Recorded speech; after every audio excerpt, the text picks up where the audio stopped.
This is my backpacking kit for 2022. I almost said 2020. Wow, pandemic years, baby. So in this video, I'm gonna run down my entire 2022 backpacking kit, but then I'm also gonna talk about some things that I switched after trying ultralight backpacking and why I changed those things. That's the long and short of it. This is my show, gosh darn. First, I'm gonna show you everything in my pack that is the same, things that I've been carrying in my core kit that I still use, and then I'll go over some of the updates and changes that I've made after trying ultralight backpacking. And at the very end of this video, I will give you the new weight of my core kit. All right, the first thing I wanna actually talk about is this pack. So in ultralight backpacking, I used a Hyperlight Mountain Gear, I think 3400 Southwest pack. Awesome bag. I definitely really enjoyed using that pack, but I missed my Flash 55 so much. It has these like forward pointing water bottle holders, which if you remember when I was doing ultralight backpacking, I could not for the life of me get those stupid smart water bottles out. So I really like these forward pockets, and then also still having like a big pocket on the side where I can like put something in this section here, but still have water bottles. I also really like this rain shield pocket on the shoulder strap. This actually fits my cell phone, and I really like being able to have access to my phone, partly because I take a bunch of pictures while I'm hiking, but also because I use my phone in conjunction with my Instinct watch to have like the maps from Garmin Explorer. So having my phone in my pocket is great, and then it leaves my hip belt pockets open for things like snacks. Really love this pack. It's also just really, really comfortable. I think I'm probably gonna wear this pack into the ground before I replace it with anything else. Things that have stayed the same. My sit pad. I know that some people kind of made fun of me for bringing a sit pad on the ultralight video. I carried the Big Agnes Twister Cane sit pad when I did ultralight, and I really missed having my Nemo Chipper sit pad. This is a rectangular sit pad. It's like one of these accordion style, and I really just like love this thing. For me, it's just absolutely worth the wait, super comfortable, and really easy to pack in the side pocket of my bag. I also have my Kula cloth strapped to the outside of my bag. This is something that I brought on ultralight backpacking and that I will bring on every single hike, absolutely everywhere I ever go, because the Kula cloth is the greatest invention ever. Really better than like penicillin? Yes, I don't even hesitate. These are my camp shoes. These are the Teva Universal sandals. I used to carry a pair of like heavier sandals with me, and a long time ago I carried Chacos, which are really, really heavy. These are actually like one of the only pairs of sandals that I even own, like not just for backpacking, just for like life. And I love them. They're pretty lightweight, they're very durable, they're super comfortable and cushy. And these are both my camp shoes as well as my like water crossing shoes. So really fantastic. Plus they're fun colors. Woo, yay rainbow. So I live in the Pacific Northwest, and having a rain jacket in my core backpacking kit is just an absolute necessity. You've probably heard me say this before, but I am of the belief that you should always bring a rain jacket with you, and if you don't bring a rain jacket, it will rain. I just think that that's science, and that's just how it happens. This is the Black Diamond Stormline rain jacket. This is a fairly new rain jacket for me. It's got a little bit of stretch to it, which is really awesome. I don't know if you can see that. Can you see this? Can you see that? Kind of. Stretchy. Super lightweight, still has the armpit zips. Boom, Black Diamond Stormline. Boom, okay, boom. All right, let's dig into the main stuff. This might take a second to organize. If you want to cut, you're welcome to. No. All right, cool. 5 minutes later. Okay, so one of my biggest bitching points, can I say bitching points? Probably not. One of my biggest pains in the beehole. One of the things I really did not like about ultralight backpacking was using smart water bottles. So, to no surprise to anyone, one of the things that has not changed in my core backpacking kit is I am still carrying a reservoir. This is the Gregory 3D Hydro Reservoir. One of the main reasons that I love carrying a reservoir is that with dealing with chronic migraines, staying hydrated is pretty important to me, and having a reservoir makes it easier for me to continually drink water. Totally get that this system is not for everybody. For me, it is honestly kind of crucial. Phew, that's that. Speaking of hydrated, where's my coffee? Okay, so next big thing is my sleep system, and this has mostly not changed. This is my Nemo Pillow Elite pillow. This pillow weighs 3 ounces. In my mind, it is absolutely worth it, and I so wish that I had brought this on my ultralight trip, and I think I would have been way more comfortable. This is also probably one of those things that's never gonna change because I just love it so much. Great. Next, this is the Nemo Disco 30. So the cool thing about Nemo sleeping bags is that they have this pillow pocket. This is the hood of the sleeping bag. And then on the inside, we have this little opening, and you can actually put that Nemo Pillow Elite pillow in this pillow pocket. If you don't have a pillow, you can also just like stuff your jacket or your clothes in here as well, and it just keeps that stuff from shifting around. But that's a feature on these bags that I really like. Cute. Good job. Thank you. My bidet. This is the Happy Bottom bidet. It weighs like 2 ounces and I love it, and I will be carrying it forever. It's the best thing ever. And then also I have an ultralight trowel. Poop kit. I don't care if this is not ultralight. It is light enough and it makes my butt feel nice.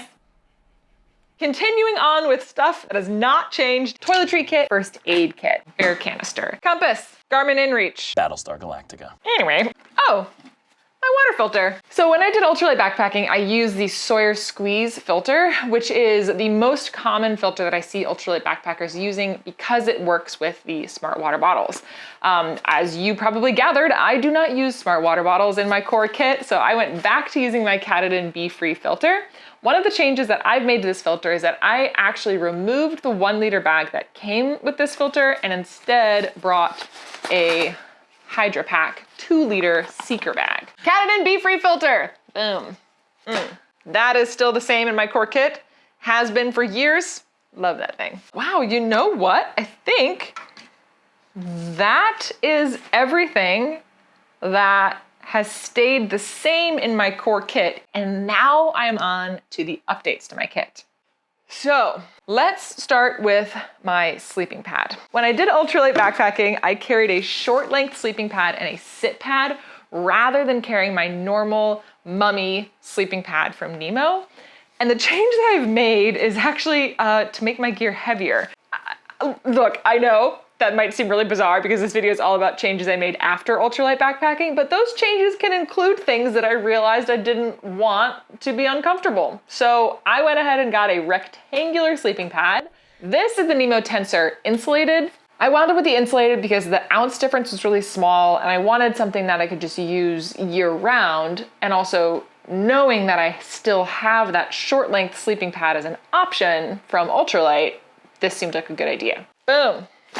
Weird change. Answer. I hardly know her. Ha ha, yuck, yuck, yuck, yuck, yuck. Headlamp. This is the Black Diamond Spot 400 headlamp. What I love about the new Black Diamond headlamps is that they actually have a system that allows them to either use a rechargeable battery pack from Black Diamond or standard AAA batteries.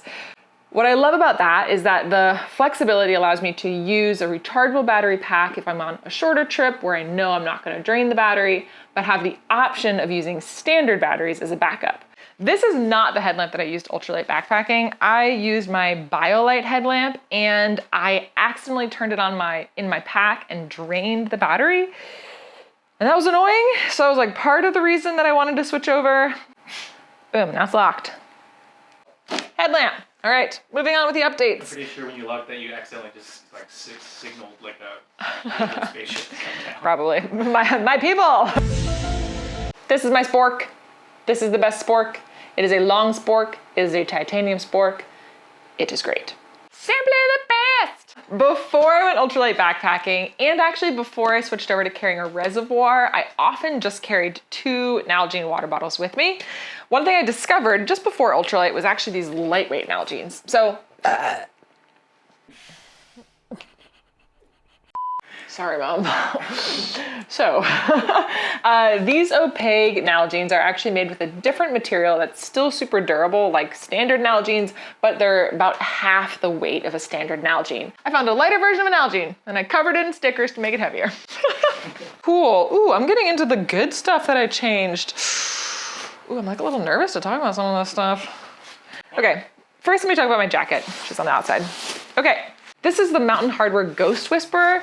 What I like about this jacket is that it packs down really small, it's really comfortable, it's super light, but it also is warm enough that I actually don't need to carry an additional insulated layer if I'm doing like a fairly warm trip. The Mountain Hardwear Ghost Whisper weighs only 7.8 ounces, which is like half the weight of the other insulated jackets that I've used. Definitely not one that I would have discovered if I hadn't tried ultralight backpacking. I love this thing. On my ultralight backpacking trip, I had to say goodbye to my Snow Peak Gigapower stove and instead use the MSR Pocket Rocket. What I really like about this stove is that it's very compact, it's very lightweight. I actually got this stove as part of the Pocket Rocket kit where it came with like a pot and it came with like a little pot grabber and all of that stuff. But I actually swapped that pot out for my Snow Peak pot. So this is the Snow Peak titanium pot slash cup. This actually works really well as a cup. So what I realized is that I can boil water, make my oatmeal in the morning or like make my dinner at night, and then use this pot to boil water for coffee or for tea in the evening and just use this as a cup. I really enjoyed using just the pot system on my ultralight trip. I like how light it is. I like how compact it is. I like that I can fit a canister of fuel and my stove in the pot. So yeah, pretty big change, but one I'm pretty excited about. Oh, and then this is the lid that comes to the pot. It's got this little thing on the side that allows you to like hang the lid so you're not setting it down on like dirty ground. And then you can also actually use the top part to drain off water. Okay. So I think I've gotten through almost all of the updates to my kit, except for my shelter. So on my ultralight backpacking trip, I actually carried a tarp shelter with me for the first time. I really missed having a tent, but I also really wanted a lighter weight tent than the one I was using before. I actually have a new tent that I'm adding into my core kit, and the weird thing about this one is that I have never used it before, but it is going in my core backpacking kit, and that is, drum roll please, the Sea to Summit Alto. So, Sea to Summit just started making tents and they are already award winners. The weight on this tent is like just over 2 pounds. It's still a 2-person tent. It's a semi-freestanding tent, which means I'll need to stake the back legs of it. But overall, it's just really light, really small, and I'm super excited to test it out. Now I'm adding this into my core kit without having actually ever used it, but if you want to see a video where I do a review of this tent after I've had the opportunity to use it, let me know in the comments below. I would obviously love to do that. I'm really hoping that this winds up being my favorite tent. All right, that's it. Those are all the updates. Right now, this backpacking kit is probably the lightest that it's ever been for me. The base weight on my old backpacking kit was around 20 or 22 pounds. The base weight on my ultralight backpacking kit was 9.8 pounds. And after making updates from ultralight to my new kit, the base weight on this pack is 16.2 pounds. Right now, I love every single piece of gear in my pack. So, yeah. If you are an ultralight backpacker, or if you really want to shake down my kit, you know what, go for it. Tell me what you think I should take out. I would love to hear your opinions.